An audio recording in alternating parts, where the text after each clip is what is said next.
Well, folks, it's great to have Dr. Kirk Elliott back with us. That is Ellio, two T's at the end. Just wanted to make sure we clarify that. We had a lot of thumbnails that I put out recently. I had one T, so I apologize for that. But you're amazing. You've been bringing great updates to us. And just want to remind everyone throughout this video, don't forget in the description box below, andweknow.com/gold. That's where you can go to reach out to Dr. Kirk Elliott and his team, and they'll help you through this process as we're watching all kinds of crazy things going on. And I wanted to just kind of show something real quick that we were talking about before we started, but here's a clip from Twitter world.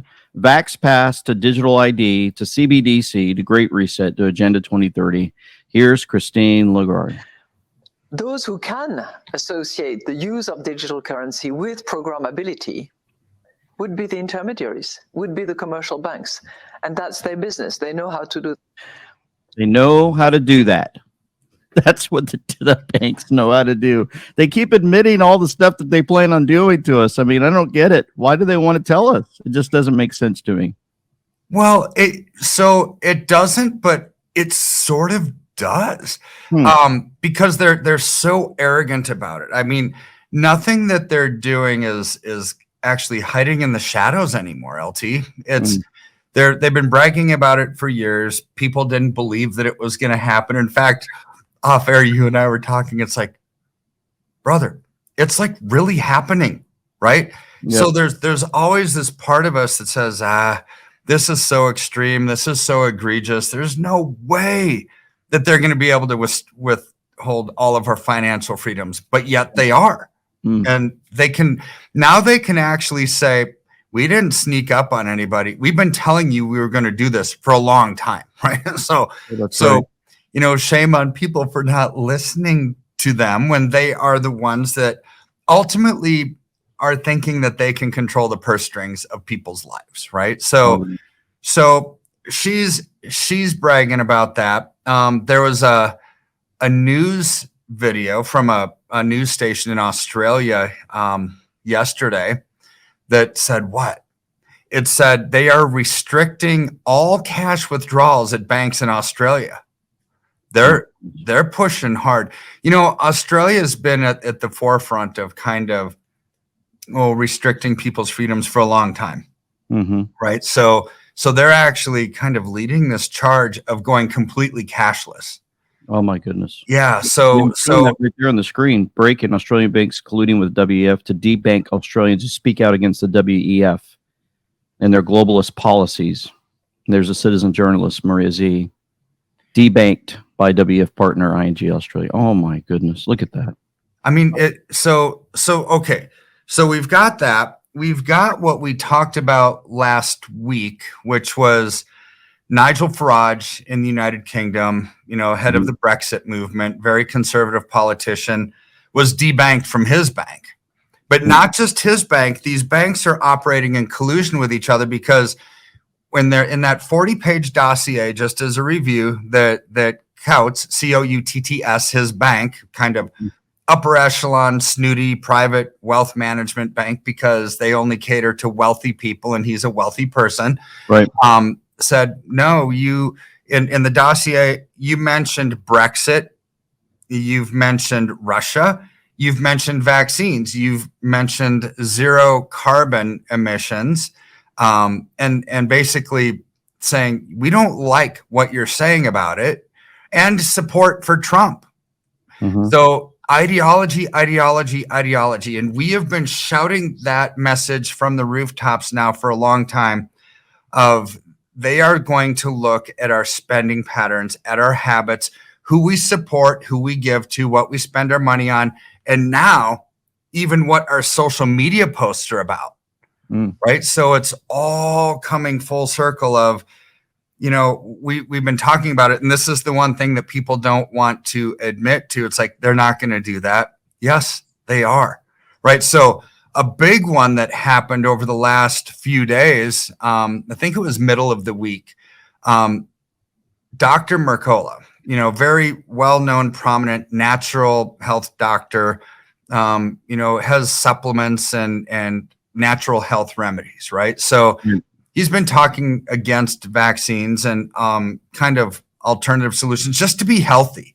Not even necessarily against vaccines, but there's a way that your body can heal itself, right? If you have enough vitamins, enough nutrients and stuff like that. Well, he and his company got pushed out of Chase. Chase closed their accounts. So not only did they close their accounts, they closed the accounts of his CEO, of his CFO, for their spouses and their kids. It's like, oh my goodness. Oh my word. For something that Dr. Mercola is, just wanting to help people. He's wanting people to be healthy. Is there anything wrong with that? Well, no. I mean, people have been taking vitamins and nutrients and supplements forever, right? But so why in the world would the bank care? Well, they didn't give him a good answer. They really gave him no answer at all. And I'm actually going to be doing a show with him this week on another program.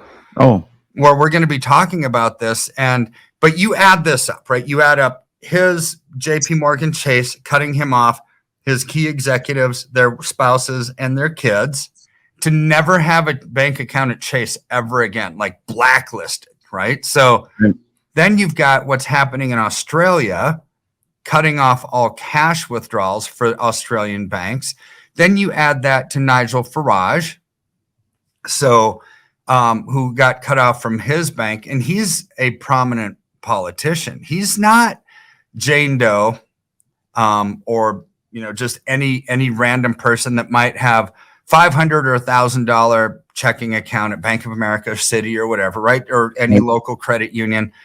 Who, if the government and the banks, I shouldn't even say the government, but the banks are saying, we don't like your message to these big prominent people, what's to say that they're actually going to care about the small guys and gals like you and me, right? And everybody else, right? It's like, I think that there's this juggernaut coming down of massive restriction of freedom, massive restriction on what you can buy. Even Robert F. Kennedy Jr.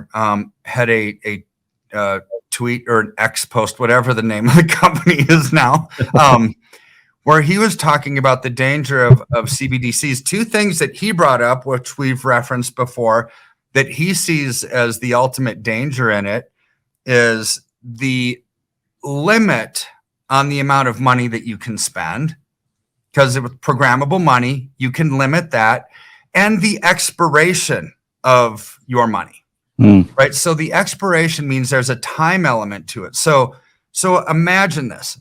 Imagine, LT, that you've been working really hard your whole life and you've got this nest egg built up, and let's just say you have $100,000 sitting in your accounts for retirement.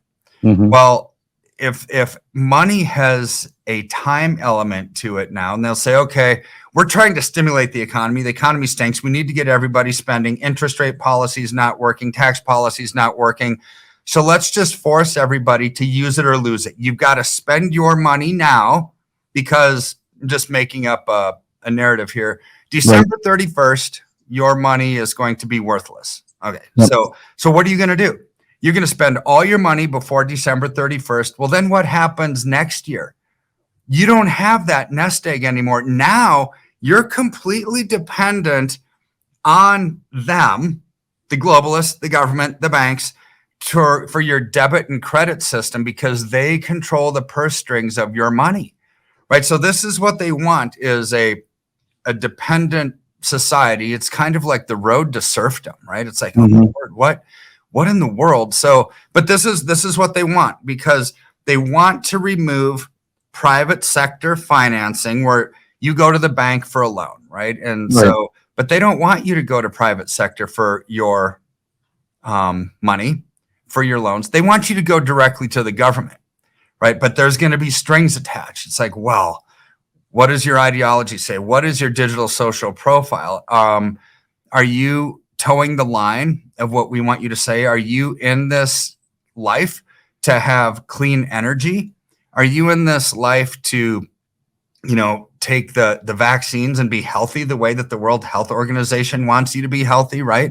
And if you're not, and if you give, for example, to a church that maybe the godless politicians around the globe saying this church has hate speech. They speak out against certain things, right? They're just reading these scriptures and passages, but they misunderstand it. God is a God of love. He is a God of choice, right? He gives us a choice, and this is what the gospel is all about. He gives us a choice to either sin or not sin. He gives us a choice to accept Jesus or not accept Jesus. He gives us a choice to do everything, and there's benefits and consequences to every action that we want.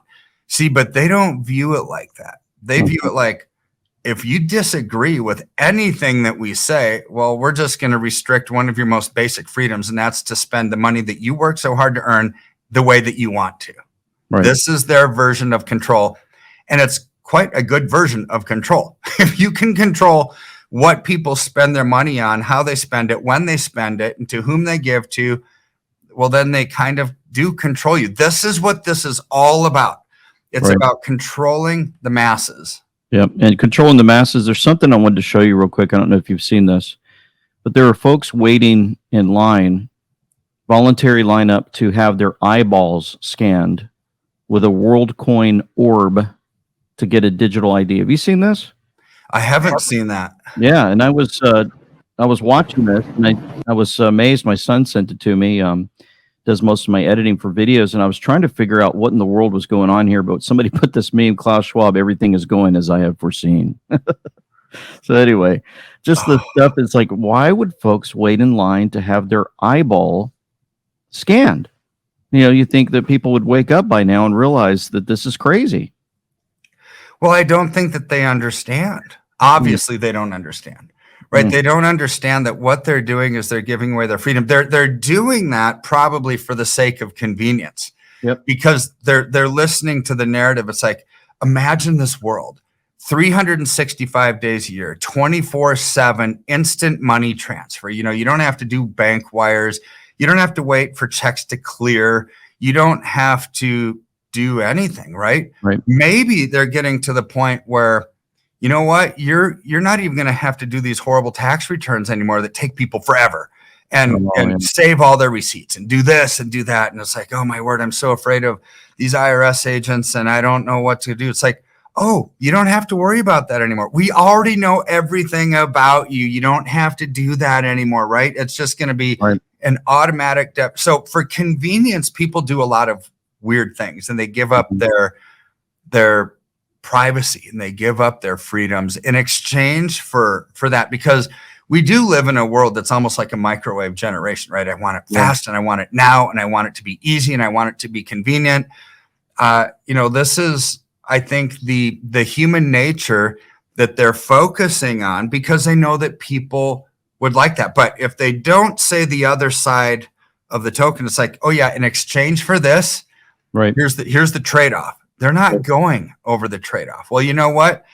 Joseph Mercola, Nigel Farage, even Kanye West, right, are beginning to realize, ooh, this trade-off is nasty. We've said stuff on social media or whatever that they don't agree with, and now I don't even have a bank account anymore. I mean, this is where it's headed. So to get to this point where they actually are going to want to take away people's freedoms and their right in exchange for convenience, you have to get people to want what they have, right? So this is where you have crisis after crisis after crisis after crisis, and you look at that and you say, okay, enough crisis already. What do you want me to do?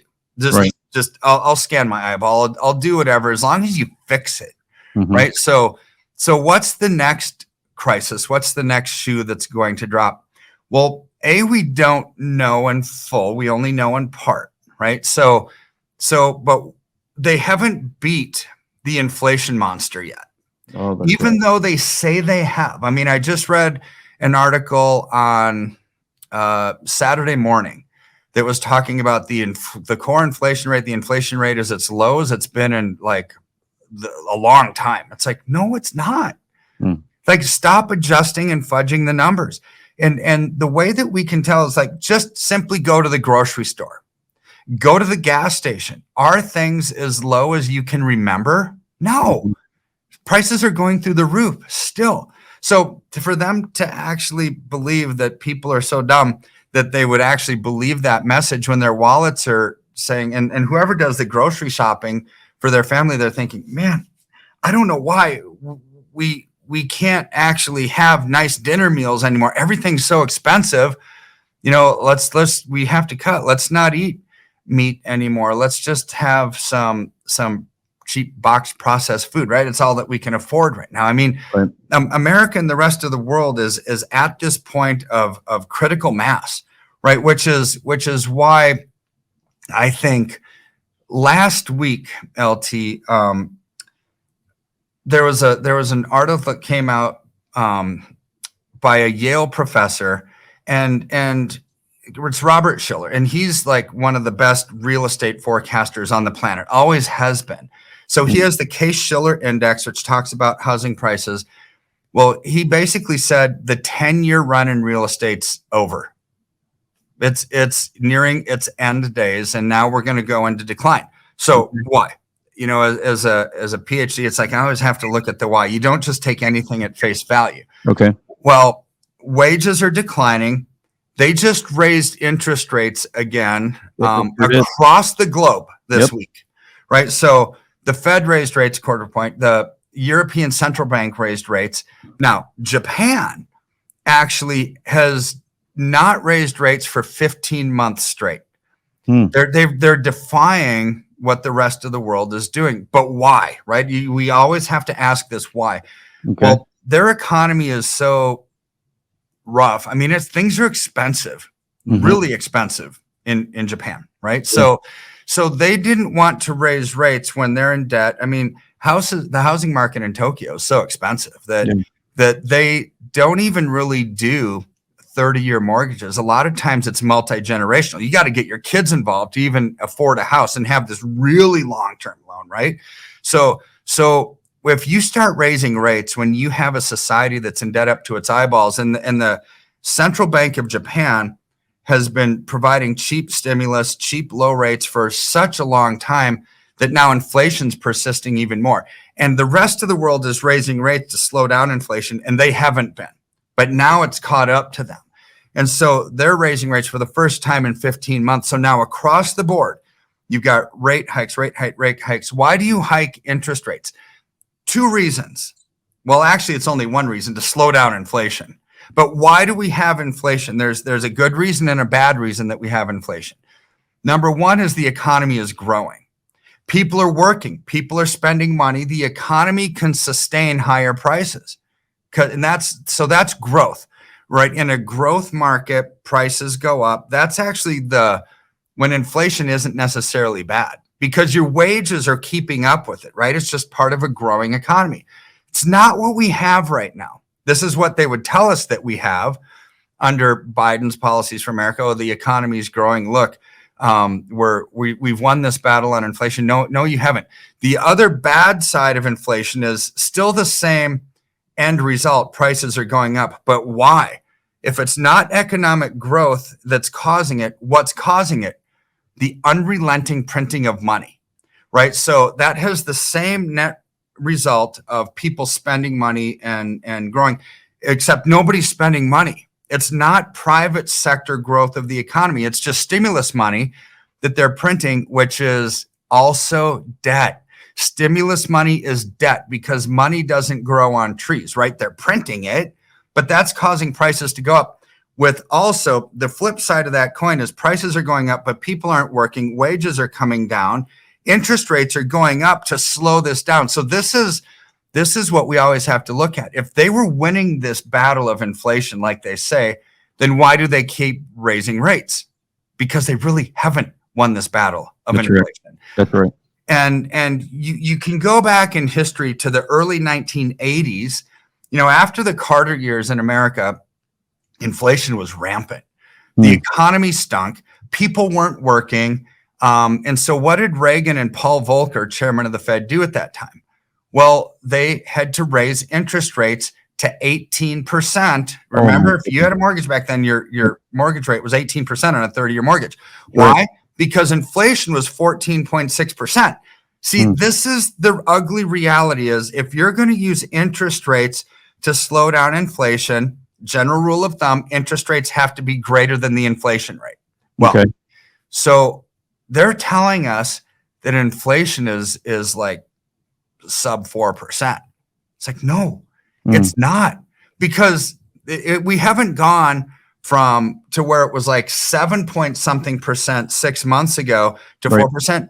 That's almost half. Prices haven't come down by almost half. In fact, they keep going up. So they're fudging the numbers. Yep. How do they get away with fudging the numbers? Because in 1996, President Clinton changed the way that inflation was measured to understate it on purpose. They understated inflation on purpose so government expenditures that were tied to the official inflation rate could come down, like benefits and Social Security, Medicare, cost of living adjustments, right? So the adjustment factor that they used brings in substitution into the consumer price index. The consumer price index is a basket of goods, like 30 goods, right? Steaks and eggs and cars and things of that nature, things that everyone would spend their money on.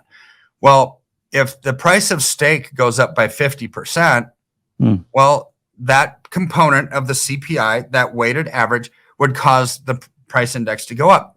But they've said substitution bias. Let's replace steak with hamburger. Let's say hamburger was 40% less than steak.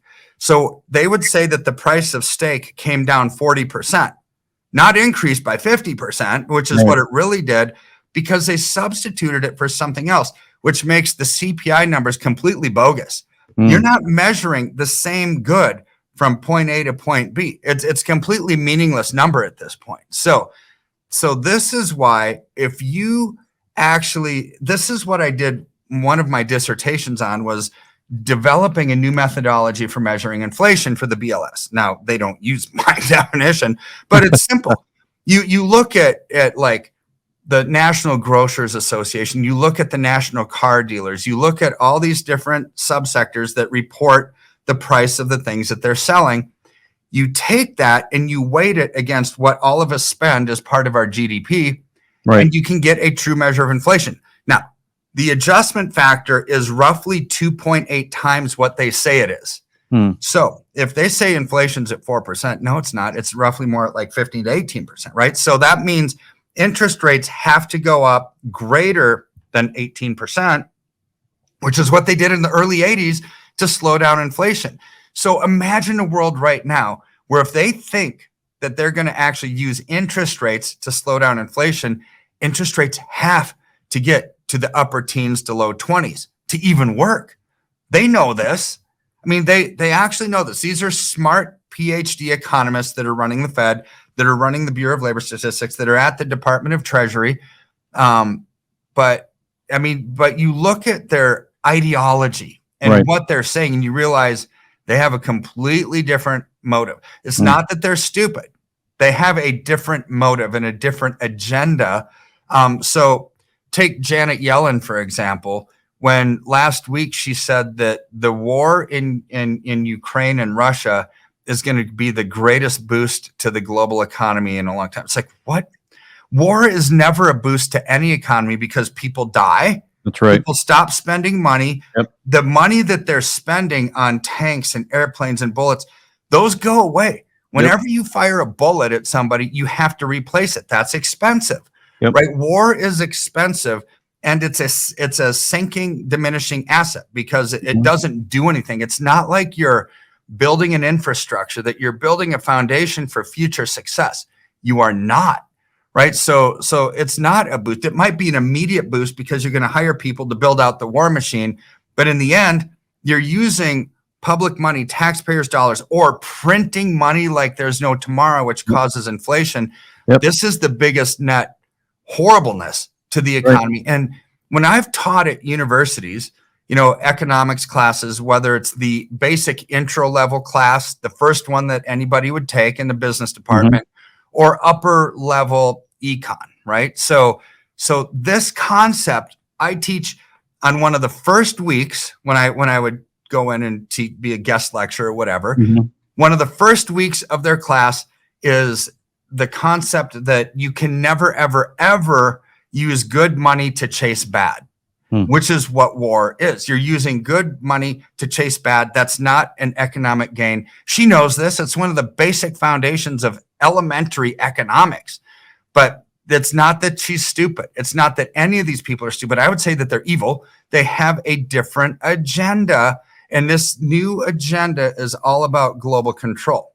So remember, it was 2 or 3 weeks ago on this show, we talked about their end game.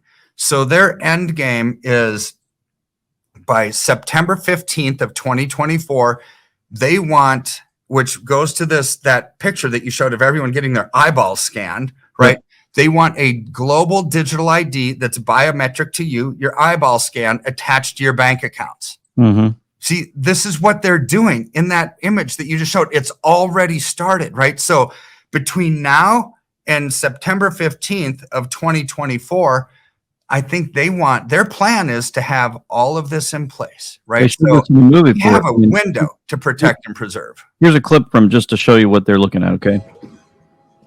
Hello, Mr. Yakamoto. Welcome back to the Gap. How those assorted tank tops work out for you? Yep. They've already told us in the movies what they're planning on doing. Yeah, they have. I mean, they're preconditioning people for what's coming. So, but you still need more crisis, LT, for us to be able to get to that point where we all accept something so stupid, right? So what else is happening like over this last week? The Federal Reserve basically did a research study, and they had identified. So let me take one step back. About a month ago, we had identified 4,243 banks that Weiss Ratings had said these are on the verge of failure, right? 4,243. We've seen massive chaos with just 5 banks failing.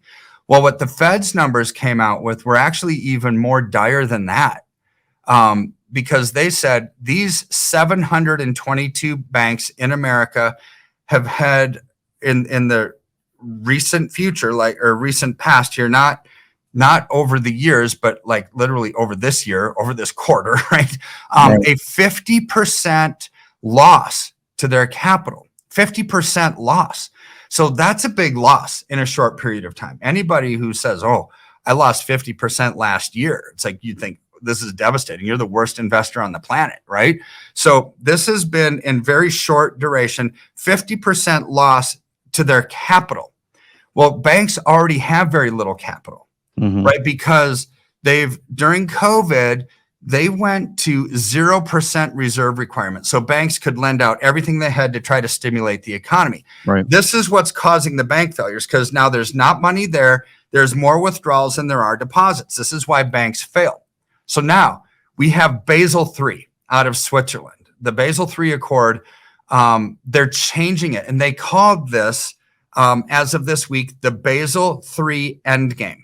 That's the name of it, right? So anybody can Google Basel III Endgame, and it actually explains what it is. So to me, this is a big, big deal, because banks are in uproar about it, because what it does takes that 0% reserve requirement. It said banks now have to stop a financial crisis from happening, have to keep 20% on hand. Oh, wow. 20%. So you're going from 0 to 20%. How many banks have 20% on hand? They don't. They really don't. So they're going to have to get to this point. Now, what if they don't? Well, then that bank is going to fail. They won't be able to be a bank. They've violated the rules. So here's where I think the end result of that is massive consolidation. You're going to have big banks buying up medium banks buying up small banks, because they don't want thousands and tens of thousands of banks out there that might not be in complete agreement with their agenda. Let's say you're a patriot, God-fearing bank owner. It's like, I don't want this biometric ID. I don't want FedNow. I don't want this. And so you're going to have opposition, right? But if there's only 6 or 7 banks that are in cahoots with them that now own all the other banks, it's easy to control the masses that way. So you're going to see consolidation. But I take this to say, Martin Weiss at Weiss Ratings said 4,243 banks on the verge of failure. The Fed said 722 are basically have lost 50% of their capital. Right. Now, with Basel III endgame accords, they're going to require 20%. So what does that mean for the banks? They're not going to have money to lend out. They can't lend out money if they don't have the 20% reserve requirement. So therefore, people, business owners, people that need personal loans, people who want to get a home mortgage, if they don't have the capital, they can't give out the loan. So there's going to be a drying up of capital, which is going to really hurt the economy in a bad way. And when people can't buy basic necessities because they can't get a loan, they can't get a credit card, Right. all of that is part of the bank's obligations that they're lending out. If they have this new reserve requirement at 20%, that's more than it's ever been. Oh, that's right. So they're not going to lend out money. I think you're going to see small business, medium business dry up because of this. And this is why banks are freaking out over it. It's like, Right. we can't comply with this. So we saw mayhem from 5 banks failing, let alone now these big numbers of hundreds or thousands of banks that are on the verge of failure. This is a problem. Right. So if we go back into that, just wanted to really quick make sure that everybody understands, because I happened to find it while you were talking about this scanning that's going on. Basically, it's they're getting their eyeball scanned in exchange for digital ID, the promise of cryptocurrency, free cryptocurrency. That's why they're doing it, because they get something for free. And that's happening in Tokyo, it's happening in India, and it's happening in Britain. So the folks are lining up thinking they're going to get free stuff, and that's why they're getting their eyeball scanned. They said it's to prove that they're human and not a robot. Okay. Oh boy. So I anyway. mean, again, their rationale, their mixed messaging, right? They're not telling the flip side of the coin of, in exchange for this, you're giving up all of your financial freedom. Yeah. It's just amazing to me that folks are just line up for that. And we always feel bad for those that fall into this this whole mesmerizing thing that they do to us, they being the deep state, the actors, the evil ones that want us gone. This whole experiment they pulled on us 3 years ago to see if we'd line up and do whatever they tell us to do. And now they know they've got basically everyone at the palm of their hands. That's why we do shows like this and more, just to wake everyone up. And I wanted to make sure that everybody knew what you guys could do, Dr. Kirk Elliott, in your team to support those that might be interested in trying to figure out how to navigate through all of this. Well, we're very relationship driven firm, right? We'll I mean, you go to your link, andweknow.com/gold, or give our office a call. It's 720-605-3900, and just say, oh, LT sent me, right? And so what we do is we map out the strategy for you to actually get out of that system, right? With tangible assets like silver and gold. See, when you have something that's tangible, something that's real, worst case scenario, if you need it for barter, you can use it for barter. You're not a digital slave in their digital world that they can cut you off from buying or selling based on your ideology, right? And this goes back to their ugly system of a unified ledger where they want to collect all of your known assets. See, even a tangible asset like real estate, it's not private because you have title on it and you have property insurance on it, right? So property taxes. So when you have something like that, yeah, that gets put into this unified ledger. Gold and silver are completely private transactions, right? You can use them for barter, but it's a mechanism where you can invest without investing digitally in something that they can control. So here's where we use that for safety and to keep our freedoms moving forward. But the other part of why you invest, nobody would ever thought I invest for freedom, right? Right. But why you invest is to grow. You want your portfolio to grow over time, so ultimately you can retire or do whatever. Right. Well, over the last 6 months, silver is up over 40%. Over the last 3 years, it's up over 120%. I mean, look, at March of 2020, silver was $11.91 an ounce. Today, it's in the mid 24s. That's a lot of growth over the last 3 years. Right. So, of course, in that time frame, you're going to have ups and downs, but the trend is going up. That's where your safety comes in. This is where it's a great growth asset, but also a great safety asset. Very rarely do you get both of those in one sentence. Normally, if you want high growth, you have to settle for high risk. Right. And if you want low risk, you settle for low growth. We have the opposite. We have low risk with a diminishing supply in silver globally because of manufacturing demand, but it's also one of the fastest growing assets in the world. So you have safety, asset preservation and protection along with growth. Man, what a great strategy moving forward where you can get out of that digital system and thrive at the same time. It's amazing. Amazing. You guys have been so much, just a huge support for everyone out there. I keep getting messages of folks just thanking us for greeting, putting us together. And I'm glad that we met. And for this past year, I mean, it's been basically a year since we connected. And I just really appreciate you, Dr. Kirk Elliott. And we're brothers in Christ too. And that's another very important aspect of this, of our journey together. It's almost been similar, and just appreciate you. So I want to close in prayer real quick, and then we'll close here today. Father in heaven, thank you so much once again for Dr. Kirk Elliott, all that you're doing through him, through his team, through his company, to bring a sense of relief, calm, and peace through this evil scenario that's playing out. You're aware of it, and you're doing so many great things through us to wake up the masses to this. We just ask that you continue to protect him and all that they do. In Jesus' name I pray. Amen. Amen. All right. Thank you, brother. We'll talk to you again next week. All right. We'll see you.